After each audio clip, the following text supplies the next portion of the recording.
I am taking my inspiration from a traditional Easter favorite, deviled eggs, to make my easy rosemary deviled potatoes. What do you guys think? Sonny, you could devil just about anything and it would be delicious. Well, Katie, this is really an homage to you because I know you always say it's not a party unless there are deviled eggs. That is true. And since people are used to having like scalloped potatoes maybe around this holiday season, I thought we'd do a mashup of the two and really gonna mash them up. So I've got some Red Bliss potatoes in here. We're going to boil them and infuse them with some rosemary. So drop that in there. Nice bit of salt to season it up. And then over the top, some water. You don't get the water hot before you put the potatoes into the pot. You wanna make sure the water and the potatoes and everything else cooks at the same time so the outside and the very inside of the potatoes are nice and tender. And that's what we're going for here, fork tender, so it shouldn't take too long. So I'm gonna start up that pot right there, but let me show you what it looks like. Now, I've got them here on the sheet. It's really smart to bring them out of the pot, but this is what it is here. Find its natural bottom, all right? And then just come through and get a nice slice. And that's gonna go into our bowl and become the filling. Just kind of like when you devil the eggs, you wanna scoop out the center. This is gonna remind you of a twice-baked potato that we did not bake twice. We didn't even bake it, okay? We just boil it really quick.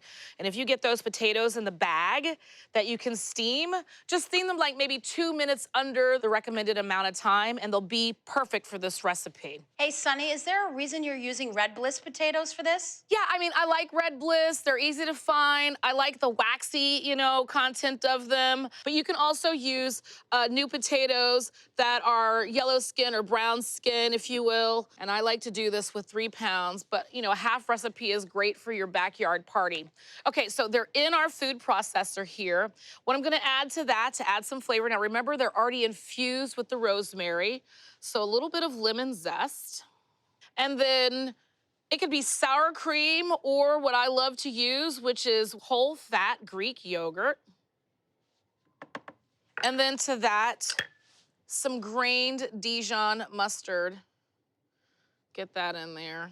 Those are great flavors. I like the combination of lemon, rosemary. I feel like potatoes are good by themselves. You just boil them and sprinkle over some salt and pepper and you're good to go. But if we're gonna make a presentation and we're gonna double them, might as well fill them up with something nice and bright, like a little bit of lemon zest. You can also do orange zest. That would be fun right here as well. But we're just keeping it simple with the lemon zest, a little bit of whole fat Greek yogurt, and the whole grain mustard. Now you see, lots of pepper.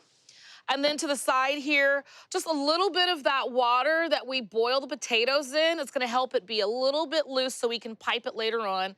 Not too much, okay?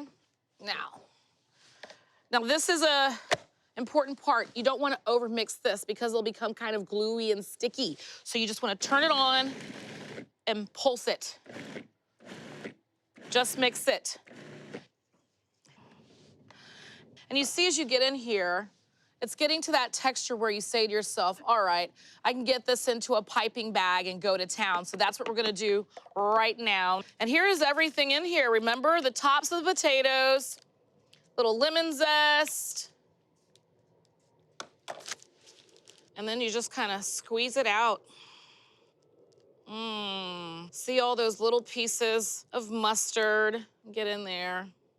You gotta give it the curb appeal, so the piping is great. If you don't want to put this in a plastic bag and cut off the corner, you can always just do what I call the 2-spoon method.